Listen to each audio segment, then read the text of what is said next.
My name is Leo, and I am 28 years old. My world, the one I knew and quietly navigated, didn't just crack, it catastrophically shattered into a million unrecognizable pieces on the day my mother, Eleanor, drew her last breath. If you're watching this, maybe you felt a loss that profound. A grief so heavy it feels like a physical weight on your chest. I urge you to listen to my story, because what followed that loss was a betrayal so deep, so calculated, it almost destroyed me. But it didn't. It ended up revealing a truth that changed everything. A truth my own family never saw coming. The funeral was a blur of muted colors and hushed, insincere condolences. My father Robert stood stoically, a portrait of performative grief. My older brother Ethan, the family's golden child, accepted sympathies with a practiced solemnity that made my stomach turn. And then there was my Aunt Brenda, my father's sister, whose eyes, even red-rimmed, darted around with an unnerving, vulture-like assessment of the situation. I tried to stay in the background, to simply mourn my mom, the one person who had ever truly seen me. But even in the midst of their supposed sorrow, their focus, their disdain, found its way to me. "Look at him," I heard Aunt Brenda whisper to my father, her voice a venomous hiss I was never meant to overhear. "Just standing there, useless. Your mother worried so much, Robert. What's to become of him?" My father just shook his head, a deep, disappointed sigh. "I know, Brenda, I know. We'll have to handle it. We'll have to handle him." Handle me. Like I was a problem to be solved, a loose end to be tied up. Ethan, ever the dutiful son, approached me later, clapping a hand on my shoulder with a force that felt more like a brand than a comfort. "Tough day, little brother," he said, his voice dripping with condescension. "Mom loved you in her own way. Don't worry, Dad, and I will make sure everything is taken care of. You won't have to worry your little head about a thing." The implication was clear. I was the failure, the artistic drifter with no real job, no prospects, no clue about the real world. They saw me as a child, incapable and lost, a drain on the family's good name. They had been whispering it for years, but with my mother gone, their whispers had become a deafening chorus. They had no idea that my mother, my quiet, gentle mother, had been preparing for this day for over a decade. They thought she was just like them, blinded by Ethan's flashy finance career and disappointed by my choice to be a freelance graphic designer. They couldn't have been more wrong. They called me a failure, but they were about to find out that my mother's love was my shield and her foresight was my sword. And I was about to reveal the one secret she kept from them all, the secret of the other man in her life, a man who would help me dismantle their world of lies and entitlement, piece by painful piece. This isn't just a story of loss. It's a story of how I took back my life and my mother's legacy from the people who tried to steal it all. The cruelty of my family wasn't a new phenomenon, but my mother had always been my buffer, my defender. Her love was a warm, sunlit room in a house that was otherwise cold and drafty. To understand the depth of their betrayal, you have to understand the bond they tried to sever. I have this one memory, so vivid it feels like I could step back into it.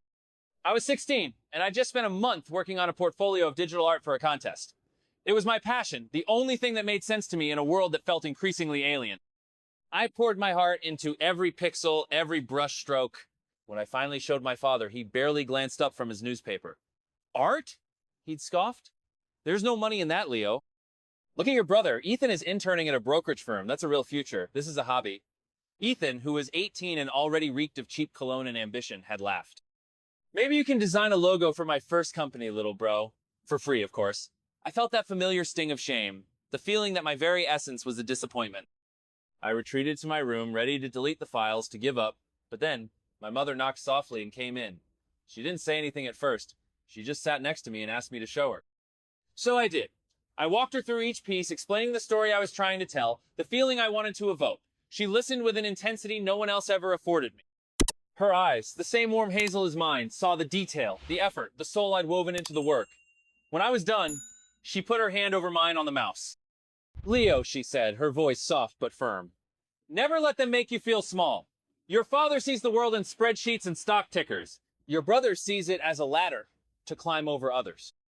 But you see the beauty and the truth underneath. That is not a weakness. It is a superpower." She told me that she had once dreamed of being a landscape architect, of shaping the earth into something beautiful, but her family had pushed her into a more sensible secretarial career before she met my father. "Don't let them extinguish your fire, my love," she'd whispered, hugging me tightly. "Promise me." I promised. That day she took me to the bank and helped me open my own account, a place to save the money I made from small freelance gigs. "A man needs his own resources," she'd said with a knowing smile. "Independence is the soil where passion grows." It was our secret. This was the woman they were now trying to erase to redefine as someone who was worried about me. They were twisting her love into a narrative of concern that justified their control. They didn't understand that her love wasn't worried, it was fortifying. She wasn't just my mother, she was my co-conspirator in a quiet rebellion against their narrow, materialistic world. And as I stood there at her funeral, listening to their crocodile tears and thinly veiled insults, I held on to that memory like a talisman. They thought they were taking over. They thought the game was over. They didn't know that my mother, the quiet strategist, had already made her final move years ago, placing her kingma in a position of power they couldn't even comprehend. The wake was barely over before they convened their little tribunal. It happened 2 days after the funeral, in the formal living room that my mother had so lovingly decorated with art and books, a room that now felt like a courtroom where I was the one on trial. My father sat in his imposing leather armchair, a position of judgment. Aunt Brenda perched on the edge of the sofa like a hawk, her hands clasped tightly in her lap. And Ethan, my brother, leaned against the mantelpiece, affecting an air of casual authority that set my teeth on edge. The air was thick with a cloying, false sympathy. "Leo," my father began, his voice a low rumble of performative gravitas. "We need to talk about the future, about the estate. It's complicated." I just nodded, my grief still a raw, open wound, leaving me with little energy to fight. I just wanted to go to my room, to be left alone.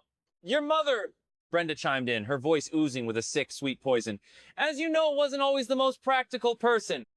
She loved you very much, of course, but her sentimentality sometimes clouded her judgment." I felt a flare of anger. How dare she? How dare she criticize my mother now that she wasn't here to defend herself? "What are you talking about?" I asked, my voice hoarse. Ethan pushed himself off the mantelpiece and paced in front of the unlit fireplace. "What they're trying to say, Leo, is that Mom didn't exactly leave things in perfect order. It's a bit of a mess. And given your situation, we feel it's our responsibility to step in and manage things." My situation. The way he said it made it sound like a terminal illness. He meant my lack of a corner office, my refusal to wear a tie, my dedication to a life they couldn't quantify in a quarterly report. "I'm perfectly capable of managing my own affairs," I said, though the words felt weak, unconvincing even to me. I was a mess, but I wasn't an idiot. A cruel, humorless smile touched my father's lips. "Are you, Leo? Are you really? You're 28 years old, and you live off scraps from freelance work. Your mother enabled that lifestyle because she loved you, but we have to be realistic now. We have to be responsible." That was their favorite word, responsible. They used it like a bludgeon, a justification for their impending takeover. "We've spoken to the family lawyer," my father continued, leaning forward, "and we've decided the best course of action is to consolidate all of your mother's assets under a single administrative trust. I will be the executor, with Ethan and Brenda as co-advisors. We will provide you with a monthly stipend, of course, something to help you get by until you find a real career." A stipend! They were going to put me on an allowance like a child. They were talking about my mother's legacy, the home she'd built, the life she'd lived, as if it were nothing more than a troubled company they were restructuring. The shock was so profound it was paralyzing. I could see their plan laid out before me with sickening clarity. They would control everything, doling out just enough to keep me quiet while they absorbed the rest. They would use her death as the ultimate tool to force me into the box they'd been trying to shove me in my whole life. I looked from my father's stern, unyielding face to my aunt's smug satisfaction, to my brother's triumphant smirk. They thought they had me. They thought that with my mother gone, I was alone, defenseless, a ship without a rudder. And in that moment, I almost believed them. The dam of my composure finally broke. The grief that had held me in a state of numb shock began to curdle into a hot, sickening rage. The initial conversation about managing the estate was just the preamble. Now came the character assassination, the systematic dismantling of my worth, all under the guise of familial concern. A stipend isn't a long-term solution, of course, Ethan said, stopping his pacing to stand directly in front of me, looking down his nose as he always had. "So I've been thinking, we have an opening in the mailroom at my firm. It's not glorious, but it's a start. It'll teach you discipline, punctuality. You know, the basics. The mailroom." He was offering me a job in the mailroom of his soulless corporate machine. The sheer, unadulterated arrogance of it was breathtaking. He wasn't just trying to control my finances. He wanted to control my life, to humiliate me, to prove once and for all that his path was the only one of value. "I don't want a job in your mailroom, Ethan," I said, my voice trembling with suppressed fury. "I have a career." Aunt Brenda let out a short, sharp laugh that sounded like shattering glass. Oh, Leo, please, don't be delusional. Clicking a mouse in your bedroom is not a career. It's a hobby that your mother foolishly encouraged. It's time to grow up. Your mother's death, as tragic as it is, could be the thing that finally forces you to face reality. That was it. The mention of my mother, her memory twisted into a tool for my humiliation, sent a surge of adrenaline through me. I stood up, my chair scraping harshly against the hardwood floor. Don't you dare talk about her like that. You have no idea what she encouraged. You have no idea what she believed. My father slammed his hand down on the arm of his chair. Enough, Leo! Sit down! You are being hysterical. We are trying to help you. For years, we have watched you drift, fail, and squander your potential. You are a disappointment.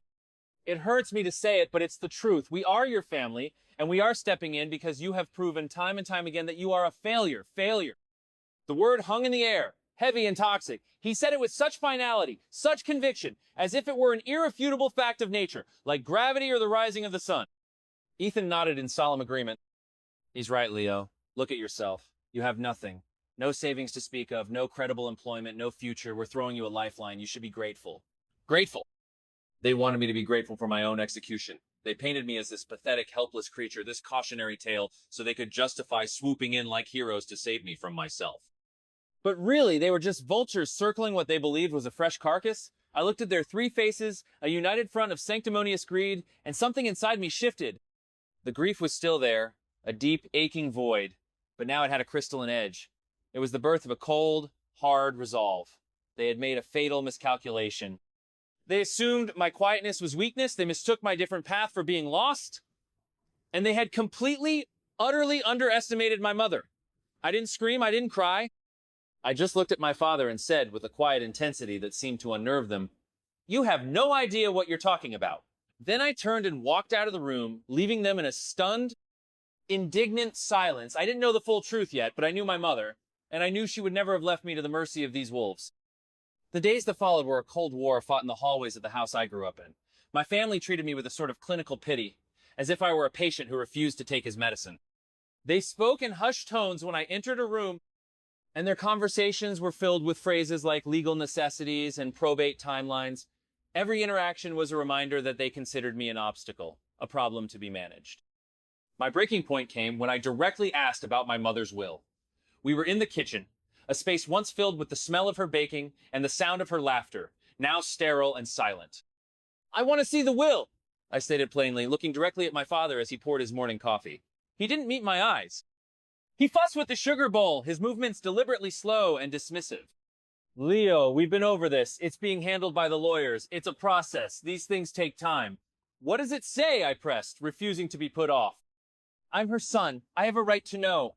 Aunt Brenda, who seemed to materialize whenever a difficult conversation arose, placed a hand on my arm. It was meant to be comforting, but it felt like the grip of a jailer. "Now, dear, don't upset your father. It's all very complicated. There are debts to consider, taxes. It's not as simple as a piece of paper that says, you get this, you get that."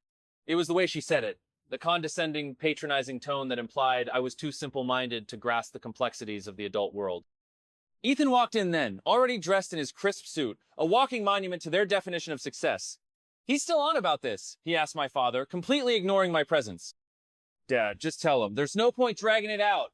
My father finally looked at me, his expression a mixture of annoyance and pity. "Fine. You want to know? The will is very straightforward. The estate is to be managed by the executor for the benefit of the family, and I am the executor. For the benefit of the family," I repeated slowly. "What does that mean for me specifically?" Ethan laughed, a short, ugly sound. "It means we'll make sure you get your allowance, little brother. We'll make sure you have a roof over your head for now. But the big decisions, the assets, the house, that's up to us. Mom knew you couldn't handle it." This was her way of protecting you from your own incompetence. It was a lie. I knew it in my bones. My mother would never ever sign a document that gave these people that kind of power over me. She knew them. She knew their greed, their dismissiveness. She spent years protecting me from it. Why would she codify it in her final testament? The evasion was the key. Their refusal to show me the document, their vague language about complications and processes, it wasn't because it was complex, it was because they were hiding something. Or, more accurately, they were hiding the fact that what they were looking at wasn't the full picture. They were waving around a piece of paper, a will that was likely real, but I started to suspect it was a decoy, a beautifully crafted piece of misdirection designed to make them think they were in control. I felt a surge of desperation. They were moving quickly, consolidating their power, and I was adrift. I needed a life raft. I needed proof.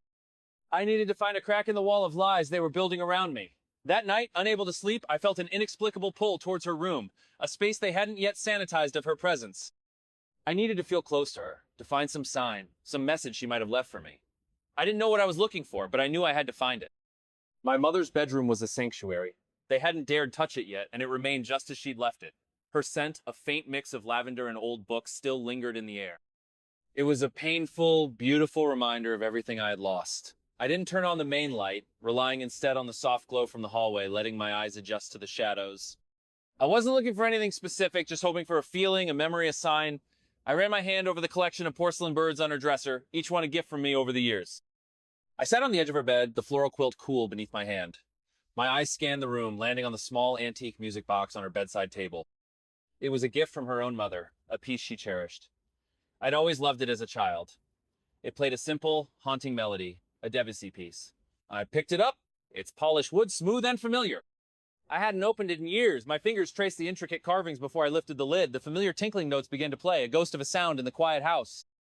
And there, nestled in the worn velvet lining, next to a few old brooches and a string of pearls, was something that didn't belong. It was a business card. It was made of thick, creamy cardstock, impossibly elegant and understated. The lettering was embossed, a deep charcoal gray. It read simply, Charles Davenport, Financial Advisor, Estate Planning. Below the name was a phone number and an address in a prestigious part of the city I'd rarely visited. I stared at it, my heart starting to beat a little faster. Davenport, the name meant nothing to me. My mother had never mentioned him. Our family's finances, as far as I knew, were handled by a stuffy, old-fashioned firm my father had been using for decades, the same firm that was now helping him lock me out of my own life. This was different. This felt secret.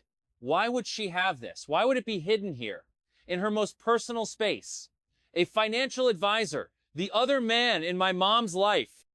The phrase, which had been a cruel joke my father sometimes made when my mother seemed distant or secretive, suddenly took on a new, electrifying meaning. This wasn't a romantic affair. This was something else entirely. This was a secret professional relationship. My mother, the woman they painted as sentimental and practical, had been meeting with a high-end financial planner behind my father's back. The card felt heavy in my hand, like a key. A key to what? I didn't know, but it was the first tangible piece of evidence I had, that there was more to the story. It was a breadcrumb, a trail she had left for me, and only me, to find. My family thought they were reading the final chapter of my mother's story, but they were wrong. They were reading a carefully crafted fiction. I was holding the key to the epilogue, the part she had written in secret, the part that was just for me. A sliver of hope, sharp and bright, cut through the fog of my grief. I had a name. I had a number. And I had a promise to my mother to keep. I would not let her fire be extinguished. I would use this key to burn their whole rotten structure to the ground. For 2 full days, the business card sat on my desk, a silent challenge. I would pick it up, feel the weight of the cardstock, and then put it down again, a knot of fear and anticipation tightening in my stomach. What if I was wrong? What if this Mr. Davenport was just some advisor she'd met once and forgotten about? What if he told me he couldn't help me? Or worse, confirmed what my family was saying? The risk of facing another dead end was terrifying. But the alternative to do nothing, to accept the role of the failure, to let them win was unbearable. It would be the ultimate betrayal of my mother's faith in me. On the 3rd day, I woke up with a renewed sense of purpose. I could hear my father and Aunt Brenda downstairs, their voices a low conspiratorial murmur. They were plotting. They were moving forward with their plan to seize control. My inaction was their victory. I took a deep breath, picked up my phone, and dialed the number on the card before I could lose my nerve. The phone rang twice, a crisp, professional tone, and then a man's voice answered. It was calm, measured, and deeply resonant. Charles Davenport's office. I almost hung up. My throat was dry. Yes, hello. My name is Leo. Leo Miller. My mother was Eleanor Miller. I found a business card and I trailed off, feeling foolish, like a child making a prank call. There was a pause on the other end of the line. It wasn't a long pause, but it felt like an eternity. I could hear the faint ambient sound of a quiet office, the rustle of a paper. I expected him to say he didn't know who she was, that he dealt with hundreds of clients. Instead, the voice that came back was different. The professional reserve had softened, replaced by a tone of genuine warmth and recognition. Leo, he said, and the way he spoke my name sent a shiver down my spine. It was with a familiarity that was both startling and incredibly comforting. I was so very sorry to hear about your mother's passing. She was a remarkable woman. He knew. He actually knew who I was. The knot in my stomach began to loosen, replaced by a surge of adrenaline. You knew her? I asked, my voice barely a whisper. Yes, of course, Mr. Connie. Davenport replied gently. Your mother was my client for nearly 12 years. And she spoke of you often, Leo. Very often. In fact, he paused again. I've been expecting your call. Expecting my call, the words echoed in my head. This wasn't an accident. This wasn't a random lead. This was a plan. A contingency plan my mother had put in place with this man as its guardian. She had known this would happen. She had anticipated my family's greed and my own desperation. She had left me a map, and I had just found my guide. Could I meet with you? I asked, my voice gaining strength. There are some things happening with her estate that I don't understand. Of course, he said without hesitation. I've set time aside in my schedule for this very purpose. How is tomorrow morning at 10? The efficiency, the preparedness was staggering. While my family was busy treating me like an incompetent child, this stranger, this secret ally of my mother's, was treating me like a priority. He was treating me like the person my mother always told me I was. I agreed to the time, and we hung up. I sat on my bed, the phone still clutched in my hand, and for the first time since she died, I felt a flicker of power. My family thought they held all the cards. They had no idea my mother had dealt me a secret winning hand, and I was finally going to meet the man who would teach me how to play it. The next morning, I stood before a discreet, elegant brownstone in a quiet tree-lined street in the city's financial district. There was no gaudy sign, just a small, polished brass plaque that read Davenport Associates. It was the address from the business card. It exuded a sense of quiet power and old money, a world away from the flashy new money aesthetic of my brother's firm. Taking a deep breath, I walked up the stone steps and entered a lobby that was more like the study of a wealthy, well-read academic than a corporate office. Dark wood, leather-bound books, and tasteful modern art. A calm professional receptionist greeted me by name before I could even introduce myself and showed me directly into Mr. Davenport's office. The man who stood to greet me was exactly as his voice had suggested. Charles Davenport was probably in his late 60s, with a full head of silver hair, kind eyes behind a pair of stylish, minimalist glasses, and a perfectly tailored suit that spoke of quality, not fashion. He wasn't intimidating, he was reassuring. His handshake was firm, his smile genuine. Leo, he said, gesturing to a comfortable leather chair opposite his large uncluttered desk. Thank you for coming. Please, have a seat. Can I get you some coffee? Water? I mumbled something about water being fine, my mind still trying to process the sheer gravity of the situation. This was real. This man was my mother's secret confidant. He sat down, not behind his desk in a position of power, but in the chair next to me, creating an atmosphere of collaboration, of alliance. I want to again express my deepest condolences, he began, his voice filled with sincere empathy. Your mother was more than a client. Over the years, I came to regard her as a friend. She was one of the shrewdest, most forward-thinking people I have ever had the pleasure of advising. Shrewd. Forward-thinking. These were words my family would never use to describe my mother. They saw her as soft, emotional, impractical. It was like Mr. Davenport was describing a completely different person, or rather, the person she truly was, away from their stifling judgment. They think she was a fool, I blurted out, the words tumbling out before I could stop them. My father, my brother, they think she left a mess, and that I'm a failure who needs to be managed. Mr. Davenport listened patiently, his expression unchanging. He let me speak, let all the frustration and grief pour out of me. When I was finished, he simply nodded. Yes, he said calmly. She predicted they would feel that way. It is, in fact, precisely what she was counting on.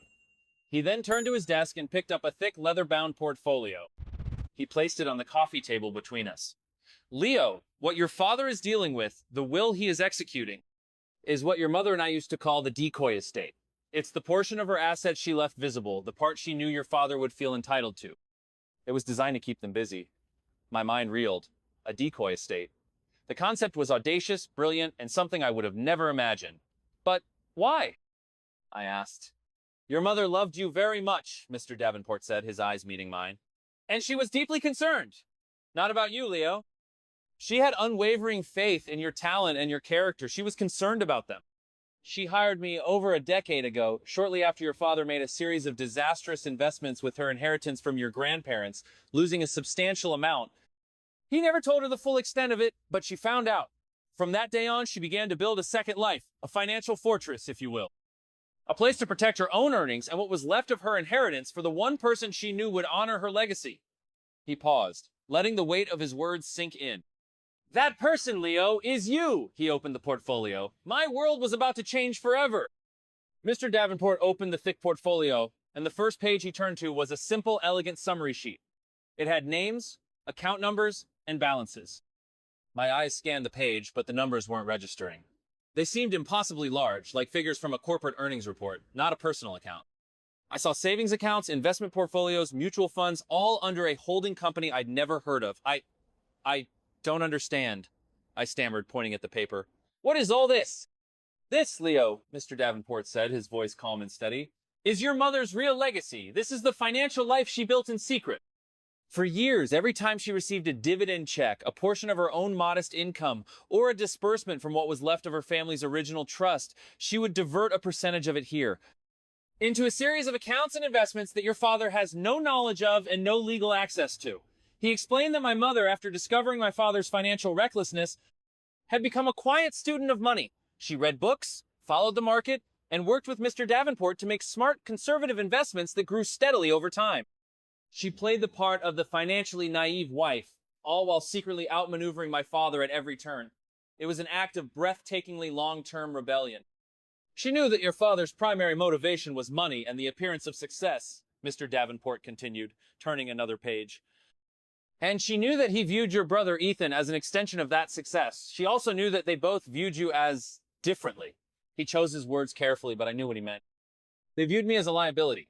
She was terrified that if she passed away, they would absorb her assets into my father's failing financial empire and leave me with nothing but a lecture on responsibility. I said, the pieces clicking into place with a horrifying, satisfying snap. Worse than that, Mr. Davenport corrected gently. She was afraid they would use her money as a leash. A tool to control you, to force you into a life you didn't want. She couldn't bear that thought. It was her greatest fear. The first bombshell had landed. My mother hadn't been a victim. She had been a master strategist. She'd created a financial firewall to protect herself and her assets from my father. But then came the second, more powerful detonation. Mr. Davenport turned to another section of the portfolio, this one filled with legal documents, charters, and deeds. Your mother could have simply written a second will, he explained. But wills can be contested. They can be dragged through probate for years. Your father and brother would have fought it, claimed she was of unsound mind, claimed you had manipulated her. It would have been a long, ugly, and expensive battle. Your mother wanted to spare you that. She wanted to give you not just security, but peace. He slid a single notarized document across the table. It was a deed of trust. So, she didn't leave you an inheritance in the traditional sense, Leo. An inheritance can be fought over. Instead, over the past 5 years, she systematically transferred ownership of every single one of these secret assets directly to you. I looked at the document. My name was there, in black and white. Leo Miller, sole beneficiary and trustee. I don't understand, I repeated, my brain short-circuiting. What does this mean? Mr. Com7? Davenport looked at me, a faint, proud smile on his face. It means, Leo, that you're not waiting to inherit anything.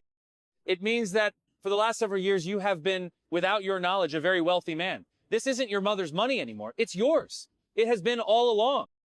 We are not here to fight for your inheritance. We are here to inform your family of a pre-existing fact. The weight of the revelation was immense, a physical pressure in the room. I wasn't just the heir to a secret fortune. I was, and had been for years, its legal and sole owner. The documents Mr. Davenport laid out before me were not just financial statements. They were the last, most powerful letters my mother ever wrote to me. Each one was a testament to her love, her faith, and her incredible foresight. I stared at my own name on the trust documents, a name my father and brother had so recently dragged through the mud, now attached to a level of security and power I could barely comprehend. It felt surreal, like I had stumbled into someone else's life. Mr. Davenport, sensing my shock, gave me a moment, his presence a calm anchor in my sea of roiling emotions. Then, he gently began to explain the why behind it all, filling in the emotional context for the financial architecture. Your mother and I had many long conversations over the years. He began, his tone soft and reminiscent. And so many of them were about you and Ethan. She loved you both, Leo, never doubt that, but she saw the dynamic your father had created. She called Ethan the son, the center of the family's universe, around which everything and everyone was expected to orbit. He was praised for his ambition, his conventional success, his ruthlessness. It was a reflection of your father's own values. He paused, his gaze kind. But she always called you the moon. Not because you were lesser, but because you had your own light, your own gravity. You reflected a different kind of brilliance, one they couldn't understand because they only valued the blazing heat of the sun. She saw your creativity, your empathy, your integrity. She knew that in a world obsessed with noise, your quiet strength was your greatest asset. Tears pricked my eyes as I listened. To hear my mother's thoughts articulated by this man was a gift I never expected. It was validation on a scale that dwarfed all the insults, all the dismissive comments I had endured for years. She knew that their definition of help would be to try and remake you in Ethan's image. Mr. Davenport continued, to force you onto a path that would make you miserable, all so they could feel more comfortable. This, he gestured to the portfolio, was her declaration of independence on your behalf. She wasn't just giving you money, Leo. She was giving you freedom. The freedom to be exactly who you are, without their judgment or their control. And then he revealed the final, most secret part of the plan. She put everything in your name, making you the legal owner for one very specific reason. She knew that as long as they thought the money was hers, part of her estate, they would feel entitled to it. They would see it as family money. But by making it your property, legally and irrevocably, years before her death, she created a situation where for them to take it would not be a matter of contesting a will. It would be theft. Pure and simple. I finally understood the genius of it. It was a legal and moral masterstroke. She had drawn a line in the sand, not with a will, but with a series of legally binding transfers that made her assets my private property. The fight wasn't about her estate anymore. It was about my personal assets, which they had no claim to whatsoever. I looked at Mr. Davenport, my mind reeling with a potent cocktail of grief, gratitude, and a slow-burning righteous anger. So they know nothing? I asked. Nothing at all? He confirmed. Right now they are fighting over the scraps in the decoy estate, which I can assure you is mostly debt and liabilities your father has accrued. They think they are seizing control of a kingdom, when in reality they are fighting over an empty castle. The sheer perfect irony of it was almost poetic. They had called me a failure, a man with nothing, while they schemed to take control of what they believed was everything. In reality, I had everything, and they were about to be left with less than nothing. The shock was a physical sensation, a buzzing under my skin. I felt lightheaded, untethered from the reality I had known just an hour before. I walked out of Mr. Davenport's office and into the bright sunlight of the city, but it felt like I was seeing the world through a different lens. The people rushing past, the taxis honking, the skyscrapers gleaming, it all seemed distant, part of a world I no longer fully belonged to. I was a ghost in my own life, secretly holding a power that no one, especially not my family, could see. Mr. Davenport had sent me home with a slim, discreet folder containing a summary of the assets, nothing with account numbers, but enough to remind me that it was real. I spent the rest of the day in my room staring at the numbers, trying to absorb their meaning. This wasn't just money. It was security. It was independence. It was my mother's final, fierce act of love. But alongside the profound gratitude was a growing, cold rage. Every insult my family had ever hurled at me now seemed doubly cruel, doubly ironic. They had called me a failure from their perch atop a mountain of debt, propped up by the very woman they disdained. They had pitied my lifestyle, while my secret, unknown to me net worth dwarfed theirs by an astronomical margin. The hypocrisy was staggering. My grief for my mother was still a raw, aching wound, but now it was surrounded by the hard, protective shell of anger. It wasn't a destructive anger, but a clarifying one. It burned away the last vestiges of self-doubt they had so carefully instilled in me over the years. My mother didn't just give me wealth, she gave me back my own self-worth, proven and quantified in a way that even my father and brother would have to, eventually, understand. Mr. Davenport had given me clear instructions. Say nothing yet. Let them reveal the full extent of their intentions. The more they try to take from you, the more complete your victory will be. Your mother wanted them to have the opportunity to do the right thing, but she also prepared for the certainty that they would not. It was a test. A final, posthumous examination of their character, and they were failing with flying colors. I started to see my interactions with them not as painful confrontations, but as evidence gathering. I became a quiet observer in my own home, a detective piecing together the true nature of their greed. I felt a strange, detached calm. They thought I was beaten, a grieving son too weak to fight back. They had no idea I was a loaded weapon, waiting for the right moment to fire. The feeling of vindication was already starting to simmer, but I knew, and Mr. Davenport had made it clear, that it needed to be served cold. My mother had spent 12 years patiently building her fortress. The least I could do was wait a few more weeks to watch her brilliant strategy unfold to its devastating, inevitable conclusion. This was no longer just about me. It was about honoring her, about proving that her faith in me, and her cynical, accurate assessment of them, was right all along. Just as Mr. Davenport predicted, my family's campaign to control my life and my mother's legacy escalated. Their feigned sympathy evaporated completely, replaced by an impatient, entitled aggression. They saw my quiet grief as acquiescence, and it emboldened them.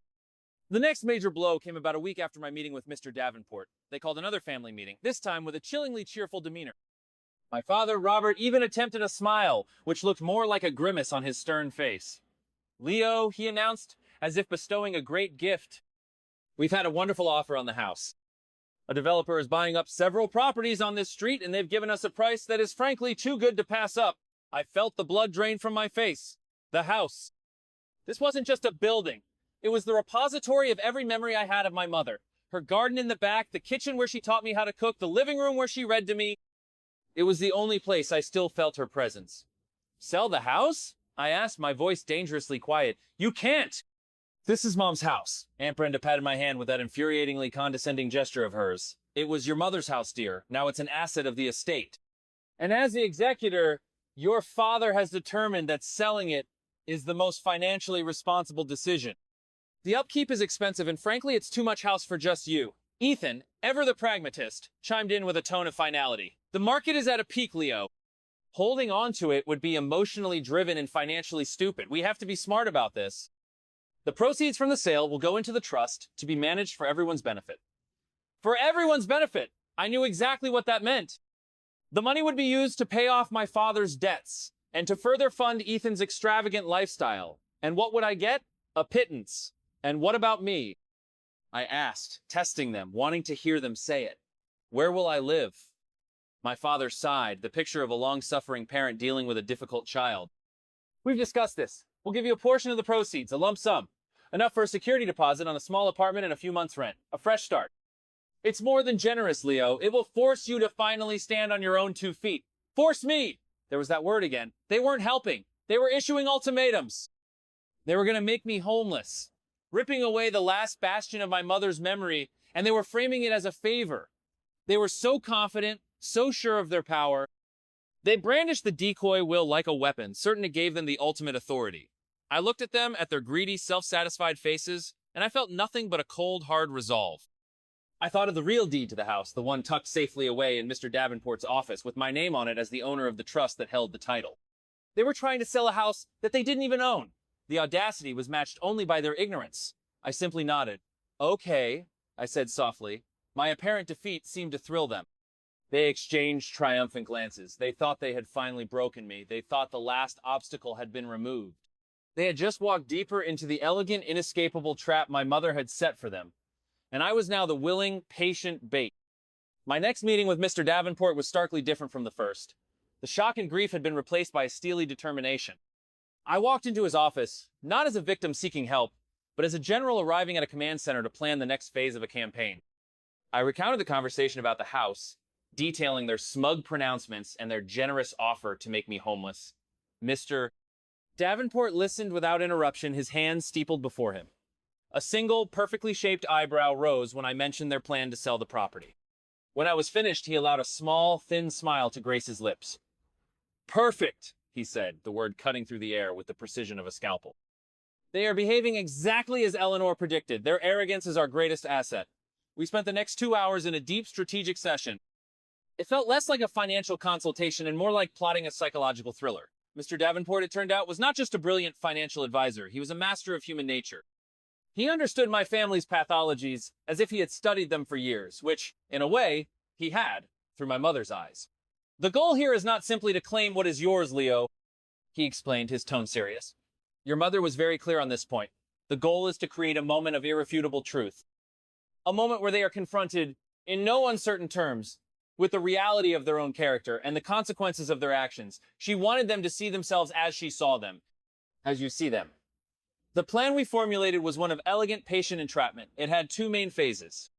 First, we would allow them to continue down their path, to incriminate themselves further through their own greed and arrogance.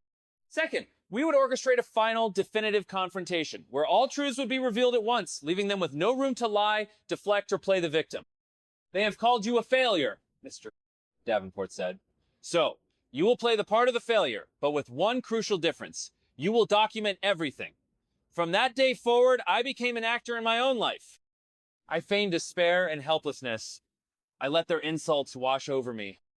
I would approach my father and ask for a small amount of money for groceries, only to be told to be more resourceful. I made a point to record the conversation on my phone.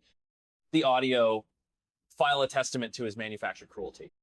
I asked my brother Ethan if he could look over my meager freelance contracts, a request he met with a sneering lecture about how I was undervaluing myself and how my business was unsustainable. He had no idea he was critiquing contracts that were now merely a hobby pocket change compared to the dividends being deposited into my real accounts. Every condescending email from Aunt Brenda, filled with unsolicited advice on job hunting and budgeting, was saved to a special folder. Every smug voicemail from my father about the progress with the house sale was backed up to the cloud. I was building a case, not for a court of law, but for the court of conscience. Mr. Davenport's team, meanwhile, was working in the background, compiling years of financial data my mother had instructed them to gather on my father's mismanagement of the family's public-facing funds. It was a two-pronged attack. I was gathering the emotional, qualitative evidence of their cruelty, while he was assembling the cold, hard, quantitative proof of their incompetence and greed. It was a difficult role to play. There were days I wanted to scream the truth in their faces, to wipe the smug looks off their faces with a single bank statement. But I held back, channeling my mother's patience. She had waited 12 years. I could wait a few more weeks. I was no longer just her grieving son. I was the executor of her final, brilliant plan. Playing the part of the downtrodden failure was an exercise in supreme self-control. It was draining, but every patronizing comment, every dismissive gesture from my family only added fuel to the fire of my resolve. I decided to take the deception a step further, to give them an opportunity to hang themselves with a rope of their own making. I chose my moment carefully. It was an evening when my father was in a particularly foul mood, complaining about bills and the state of the market. He was poring over his own financial statements at the dining room table, a picture of self-inflicted misery. I approached him with a carefully crafted air of desperation. "Dad," I began, my voice intentionally hesitant. I need to ask you for a loan." He looked up from his papers, his eyes filled with a weary disdain. "A loan? Leo, for what? Another one of your artistic flights of fancy?" "No," I said, looking at the floor. "It's for a course. A certification in a new design software. It could help me get more stable, higher-paying clients. It's a few $1,000s." The lie was plausible, tailored to their perception of me. A few $1,000s was nothing to the man I secretly was, but it was a significant sum to the character I was playing. His reaction was exactly what I and Mr. Davenport had anticipated. He let out a harsh, bitter laugh. "A few $1,000s? Do you have any idea the kind of financial pressure I am under? The responsibilities I am juggling? I am trying to salvage what's left of your mother's legacy, which frankly is in worse shape than I imagine, and you come to me asking for a handout for some worthless computer course?" His voice rose, filled with self-pity and righteous indignation. "No, Leo, absolutely not. It is high time you learn the value of a dollar. The bank of Dad is closed. Maybe if you got a real 9-to-5 job like your brother, you wouldn't have to come begging for money." His refusal was swift and cruel, just as I knew it would be. I had my phone in my pocket, recording the entire exchange. The file was saved as "the value of a dollar." It was a perfect piece of evidence, a stark illustration of his hypocrisy. While denying me a few $1,000s for a fabricated attempt at self-improvement, he was simultaneously planning to liquidate my mother's largest visible asset, the house, to solve his own, much larger financial problems. What he didn't know was that Mr. Davenport's firm, at my mother's long-standing request, had already done a deep dive into his finances. My mother had suspected for years that his business ventures were propped up by a mountain of debt. She was right. He had leveraged their known assets to the hilt, made a series of bad bets in the stock market, and had been using the income from my mother's decoy estate to service the interest on his loans. The sale of the house wasn't just a smart financial move in his eyes, it was a necessity. It was the only thing keeping his house of cards from collapsing. He was a desperate man, and his desperation was making him reckless. He thought he was lecturing me on financial responsibility, but he was confessing his own failure to a son who now held all the power. The irony was so thick, so deeply satisfying, it was almost comical. I walked away from that conversation not with the feigned dejection I showed him, but with a renewed sense of purpose. The trap was working perfectly. He wasn't just walking into it, he was building it himself, brick by brick. As my father's desperation became more apparent, my brother Ethan's arrogance inflated to an almost unbearable degree. He saw my perceived failure as a direct reflection of his own success, and he never missed an opportunity to remind me of it. He began to treat me as his personal project, a fixer-upper he could mold into a respectable, albeit lesser, version of himself. He would leave brochures for entry-level financial seminars on my desk. He'd forward me articles with titles like Budgeting for Beginners and How to Build a 5-Year Plan. Each one was a small, condescending jab, a reminder of the vast gulf he perceived between us. The most galling moments came when he would lecture me on financial literacy. He'd corner me in the kitchen, holding his expensive coffee mug like a scepter, and launch into unsolicited sermons about diversification, risk management, and compound interest. "You see, Leo," he'd say, with the patient tone one uses with a particularly slow child, "the problem with your approach is that you have no long-term vision. You live gig to gig. You need to think about building wealth. It's not about how much you make, it's about how much you keep and how you make it work for you." I would just nod along, my face a mask of polite interest, while on the inside I was marveling at the cosmic irony. Here was a man whose entire lifestyle I now knew was subsidized by the very assets he was blind to, lecturing me on wealth management. Me, the secret owner of a portfolio so vast, it could buy and sell his entire company a dozen times over. Mr. Davenport had given me a glimpse into Ethan's financial situation as well. He was what they called house rich and cash poor. He had the expensive apartment, the fancy car, the designer suits, but it was all built on credit and regular cash infusions from my father, who was in turn siphoning funds from my mother's visible accounts. Ethan's success was an illusion, a carefully curated performance for the world.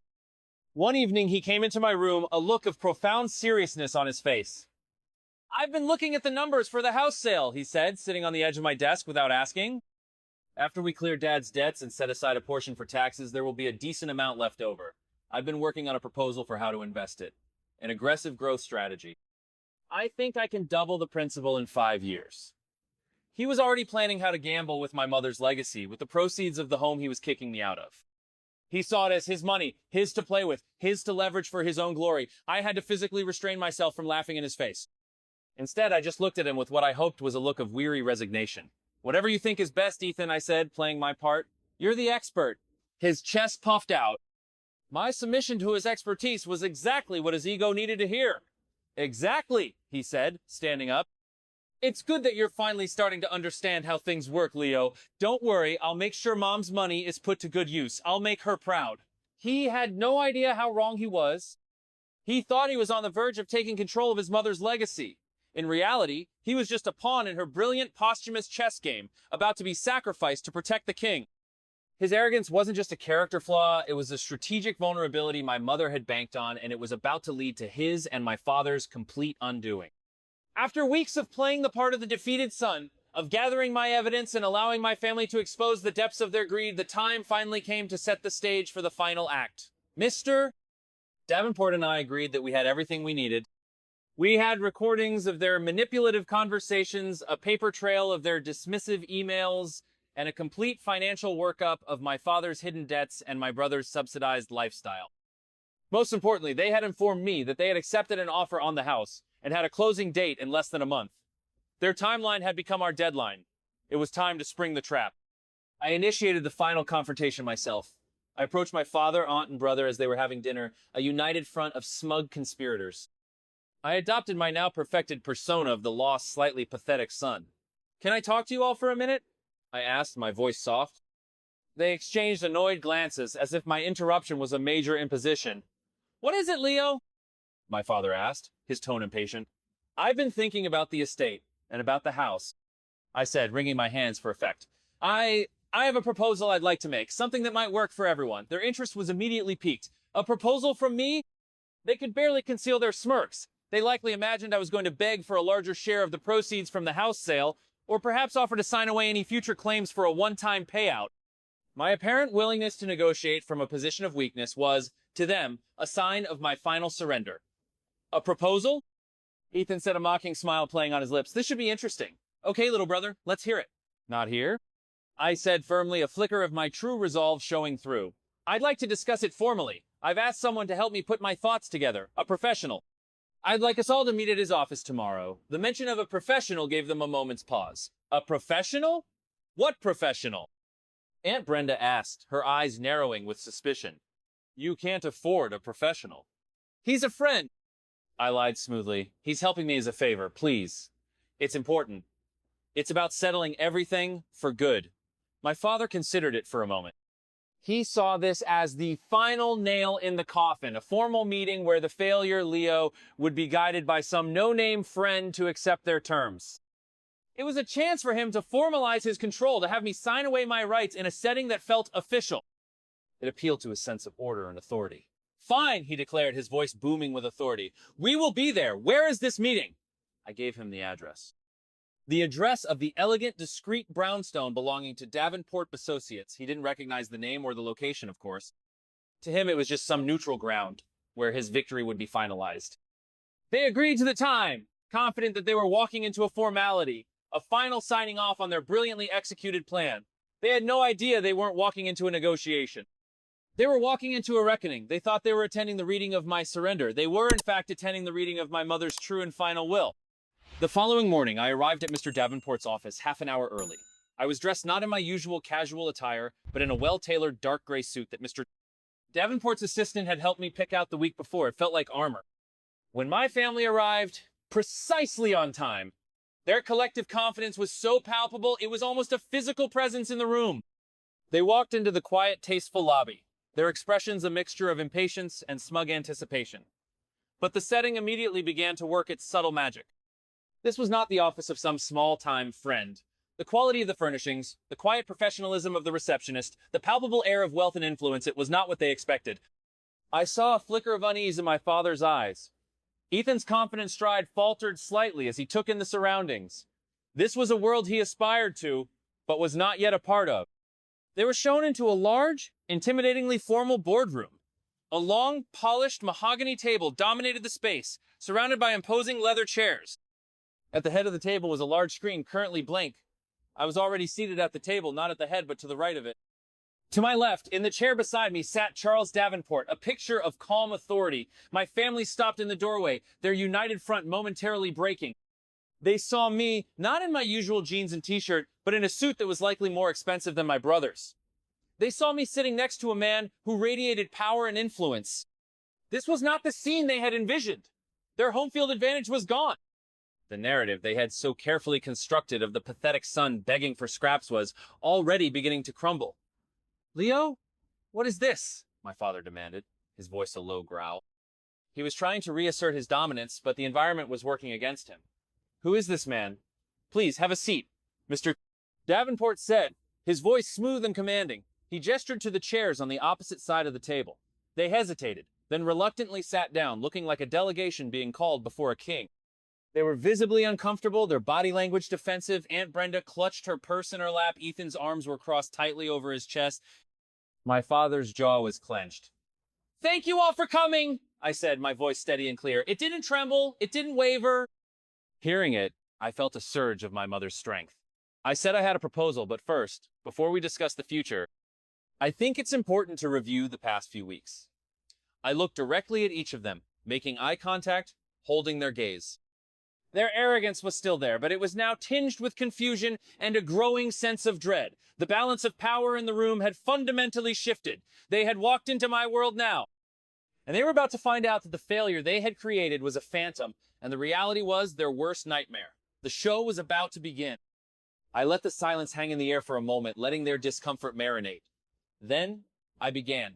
I didn't raise my voice. I didn't accuse. I simply recounted. On the day of Mom's funeral, I started, my eyes fixed on my father. I overheard you and Aunt Brenda discussing what was to become of me. The word you used was useless. You said I had to be handled. My father flinched as if struck.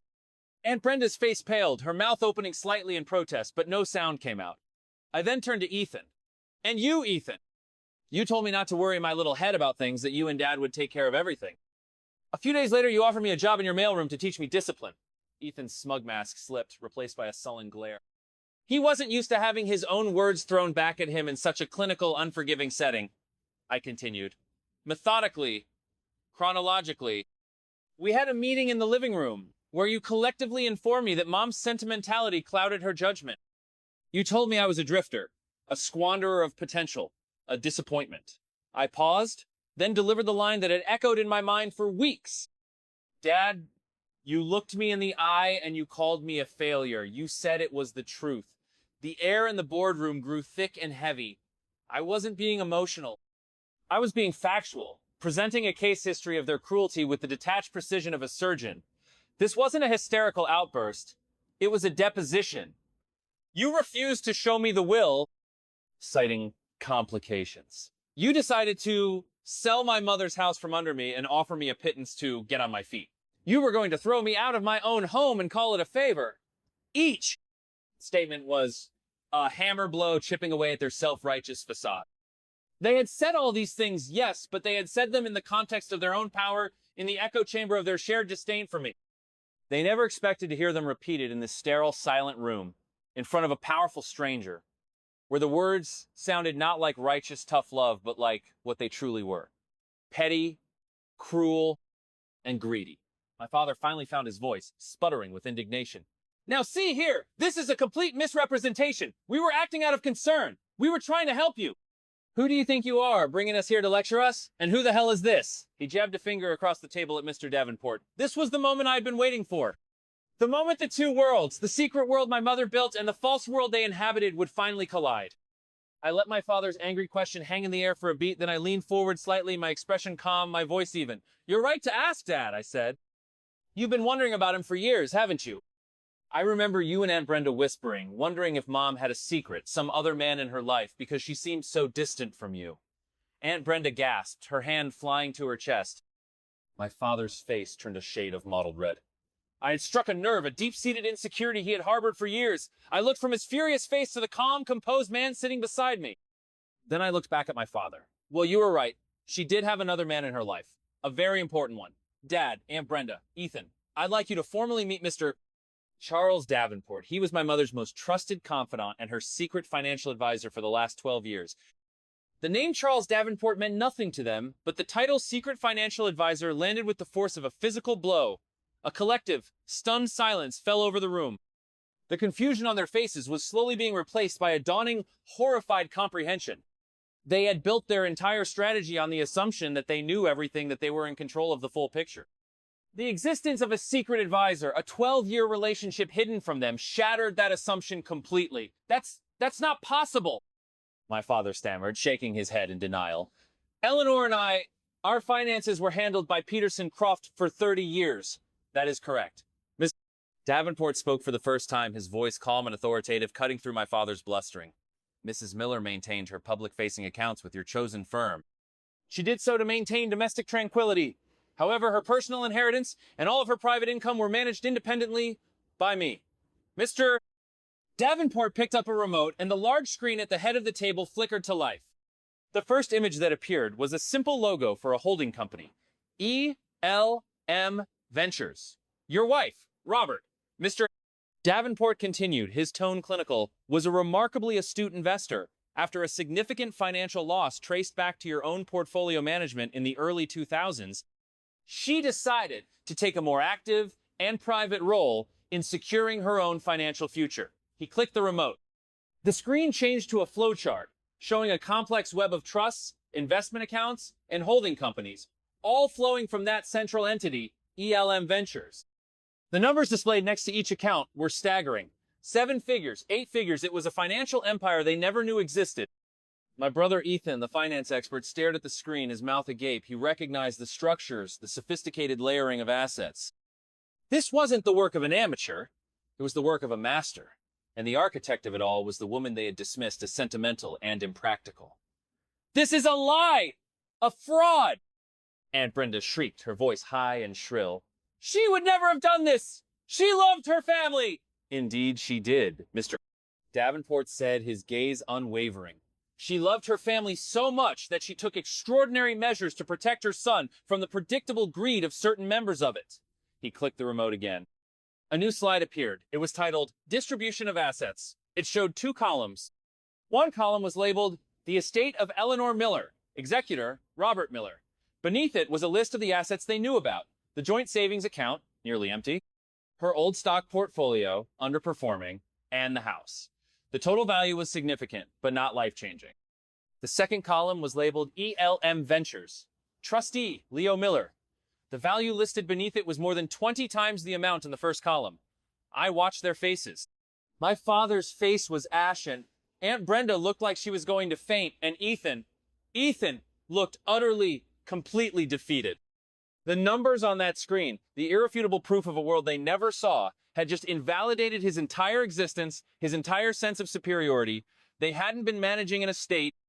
They had been squabbling over the petty cash. The real fortune, the real legacy, had been placed years ago into the hands of the one person they had deemed a failure. The tension in the room was now so thick it felt hard to breathe. They were reeling from the financial revelation, but the true masterstroke, the one my mother had clearly designed with a kind of poetic, devastating justice, was yet to come. Now, I said, my voice cutting through their stunned silence, let's talk about the house.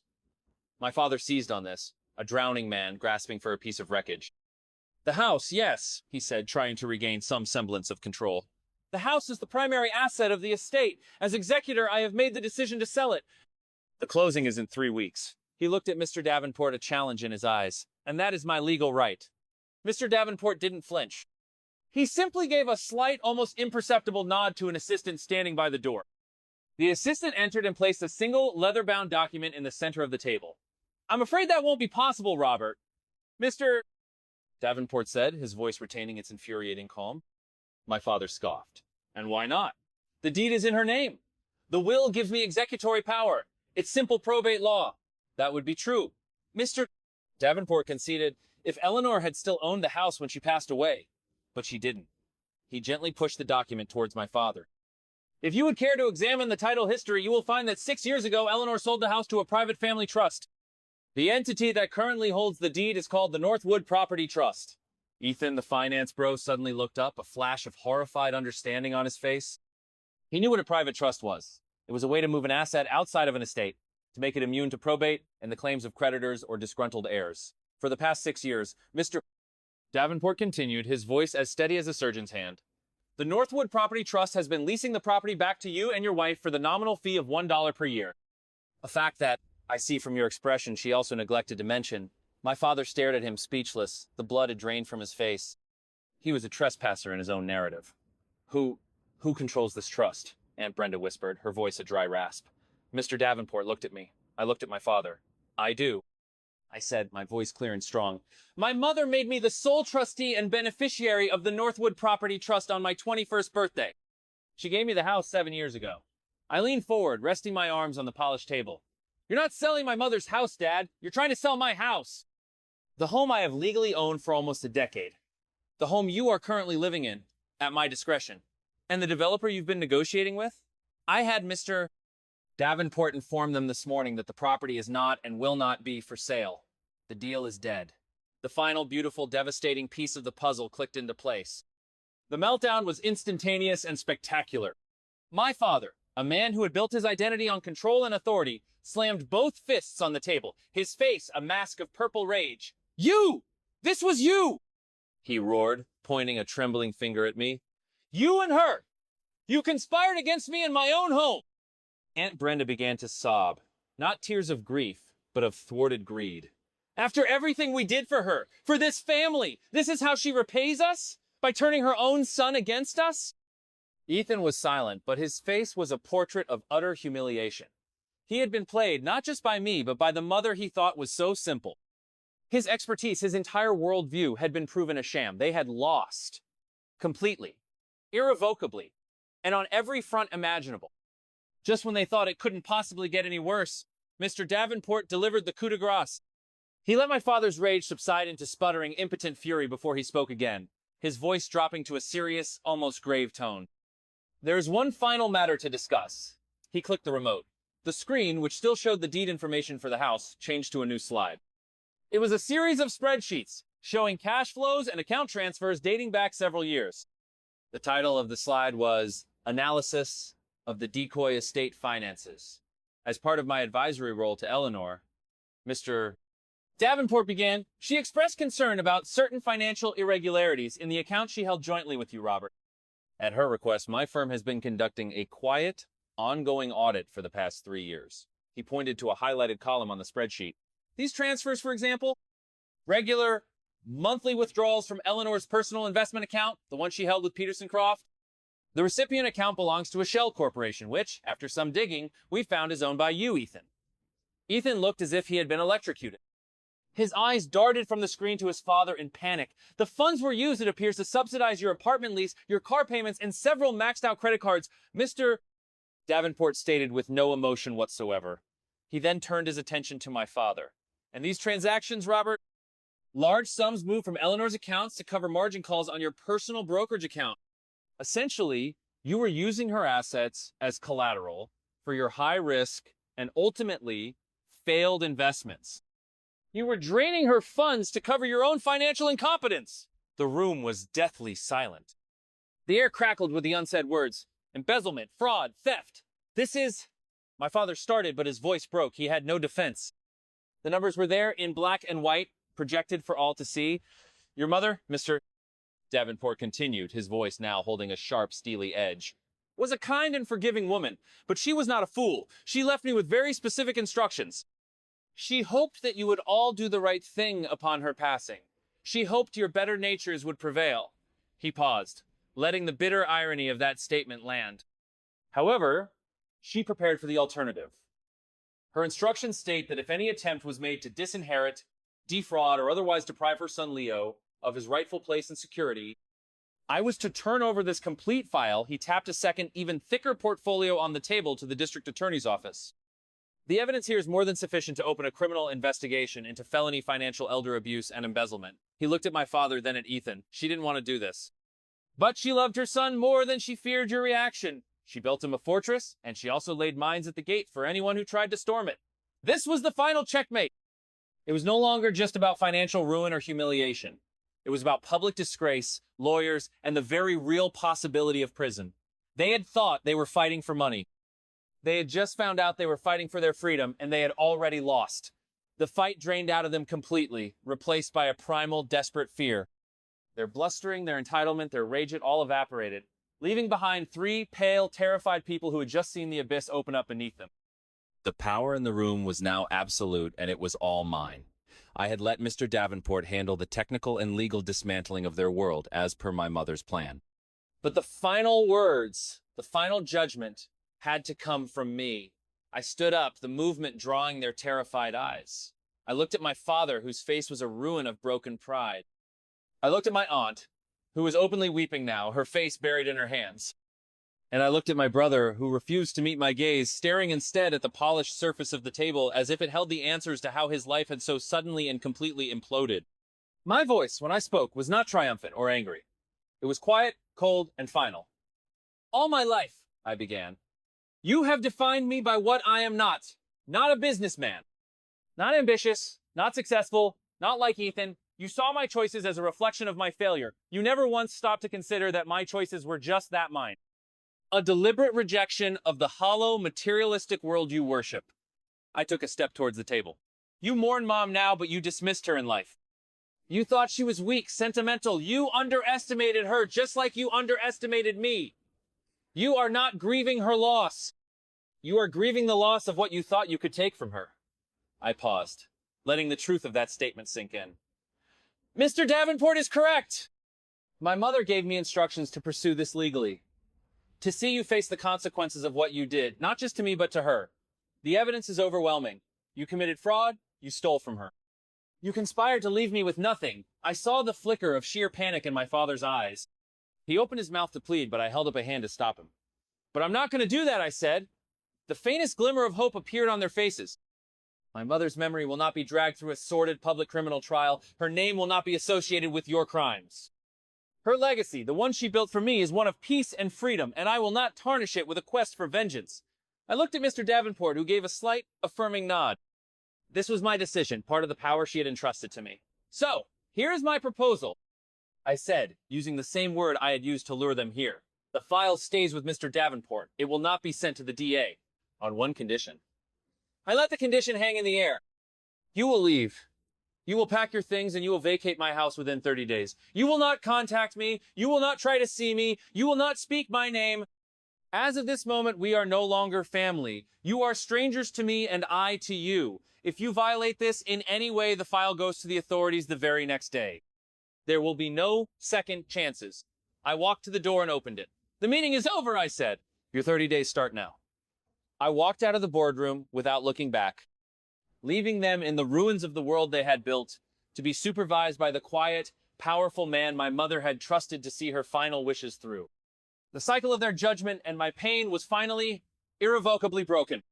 The weeks that followed were a quiet whirlwind of change. True to my word, I had no contact with my former family. Mr. Davenport's office handled all the logistics. They supervised the movers as my father, aunt, and brother vacated my house. They were professional, efficient, and utterly impersonal.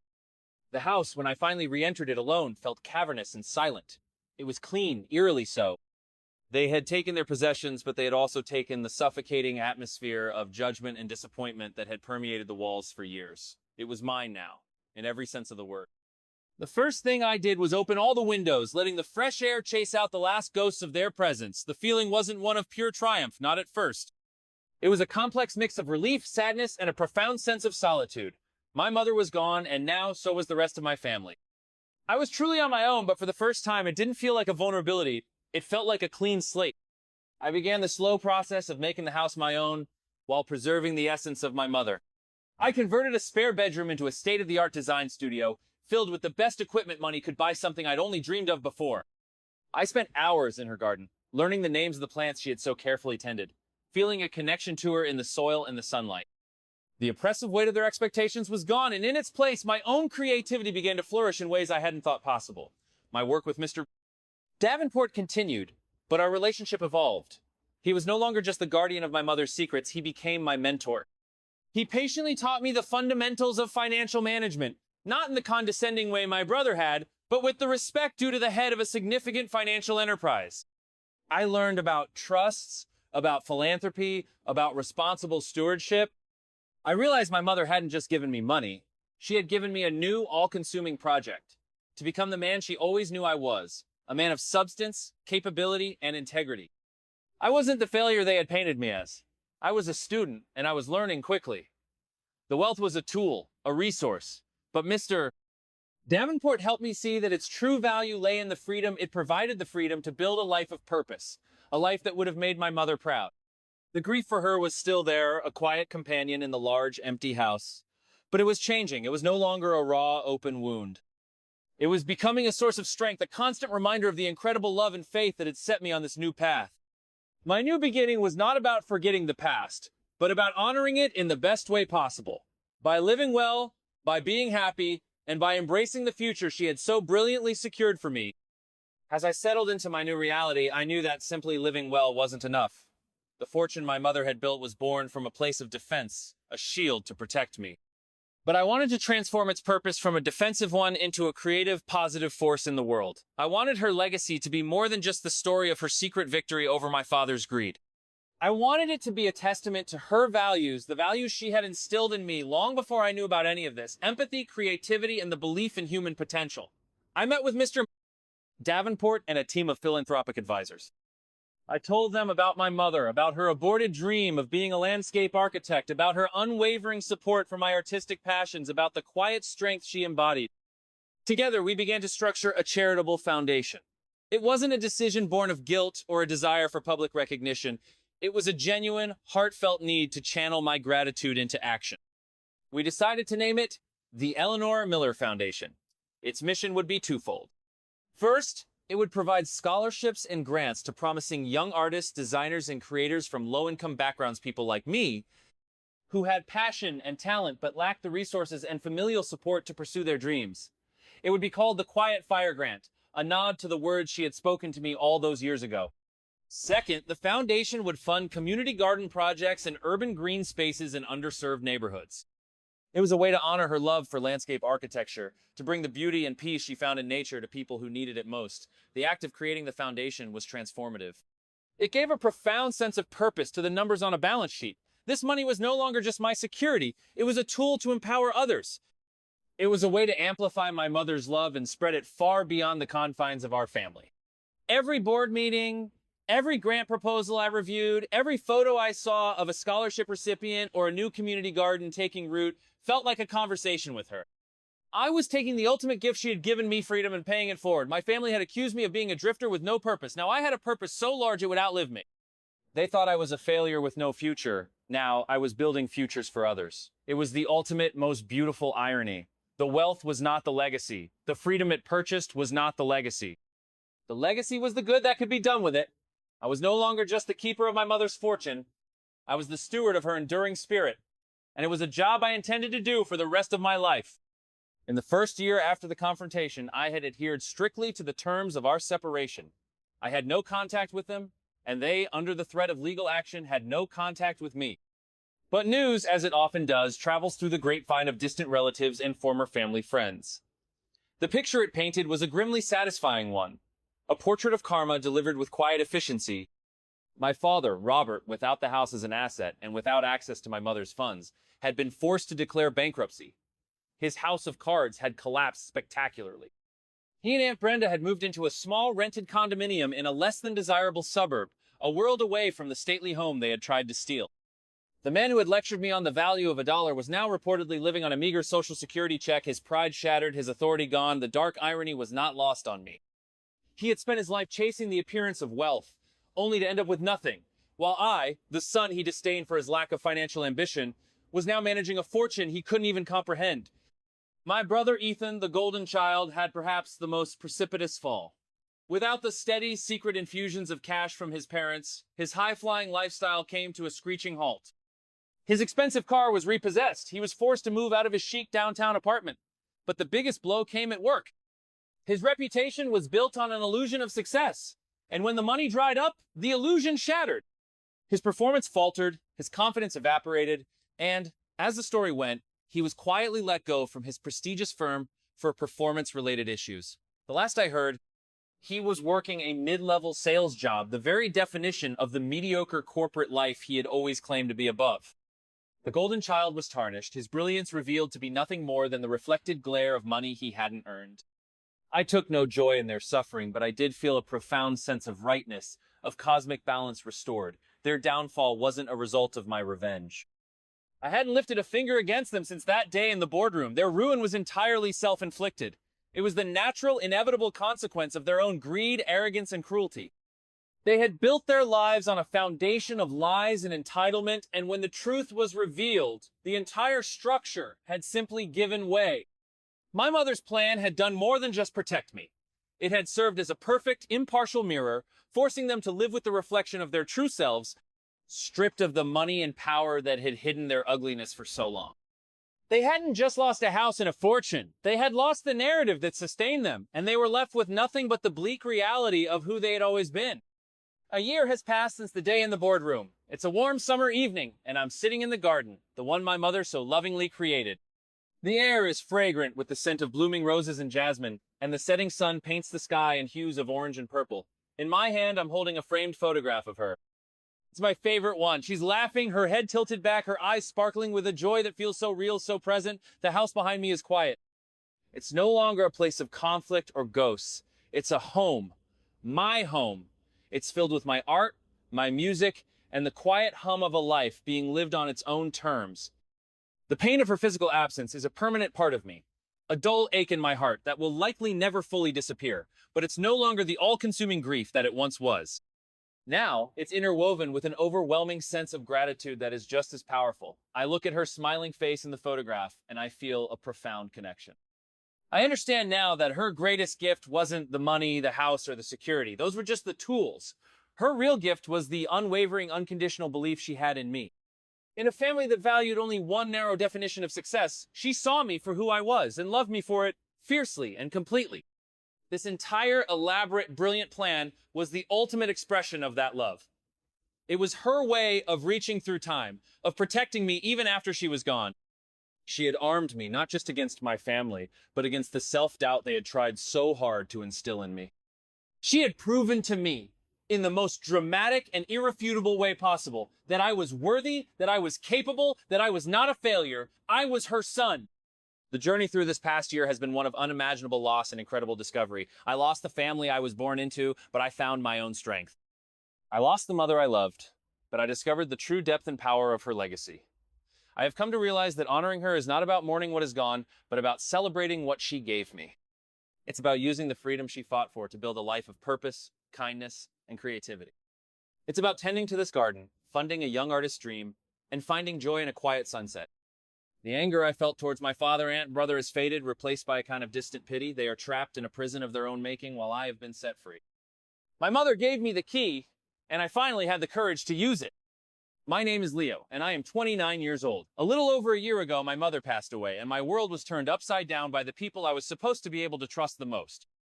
They called me a failure. They tried to take everything from me, including my home and my dignity.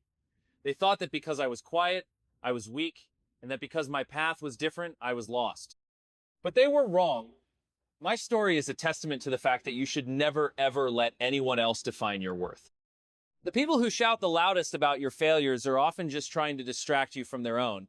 They build themselves up by tearing you down. But true strength, the kind that lasts, is quiet. It's resilient. It's the strength my mother had, the strength she passed on to me. She taught me that you don't have to be loud to be powerful, and that the most brilliant plans are laid in secret, with patience and with love. She built a fortress for me, not just of wealth, but of self-worth. And when the time came, the truth proved to be the most powerful weapon of all. I wanted to share this story with you for one simple reason. We all face judgment. We all have people in our lives who doubt us, who misunderstand us, who try to fit us into a box that's too small for our dreams. My question to you is this. Who is the person in your life who believed in you when no one else did? It might have been a parent, a teacher, a friend, or even a kind stranger. Who was your Charles Davenport or your Eleanor Miller? Who gave you the strength to find your own fire?